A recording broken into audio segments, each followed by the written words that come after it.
Hello everyone, good morning. কেমন আছো তোমরা সবাই? আশা করি সবাই ভালো আছো, সুস্থ আছো।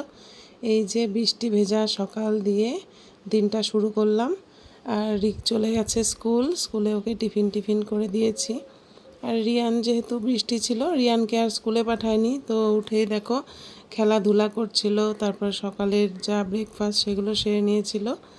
তারপরে এই দেখো বাইরের জামা কাপড়ের আমার অবস্থা, যেহেতু বর্ষা, ছাদে জামা কাপড় মেলার অবকাশ নেই, সেজন্য এই পুরো বারান্দা জুড়ে একদম সব কিছু মেলে দিয়েছি।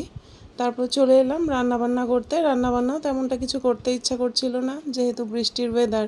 ভাবলাম যে একটু ডিম ভাজা করি, আর সাথে এই যে খিচুড়ি, আর পরে পাঁপড় ভাজা করেছিলাম, কিন্তু সেটা আর এখানে অ্যাড করা হয়নি। তারপর আমি সকালে খেয়ে নিলাম একটু ছাতু কলা। তারপর রিয়ানকেও পড়তে বসিয়ে দিলাম। স্কুল ছুটি তো কি, পড়াশোনা তো বাদ যাবে না। তাই ও এখানে বসে পড়াশোনা করে নিচ্ছিল। সন্ধ্যাবেলা যেহেতু দাদাকে পড়াতে হয়, সেজন্য ওকে একটু আগে আগে পড়িয়ে রাখলে আমার সুবিধা হয়। তারপর রিয়ানেরও খাওয়া দাওয়া হয়ে গেল। আর এটা রাতের ক্লিপিংস। রাত্রি 12:30টার সময় ছেলেকে পড়ানো শেষ হয়নি, বড় ছেলেকে, সেজন্য বসেছিলাম। তো টাটা।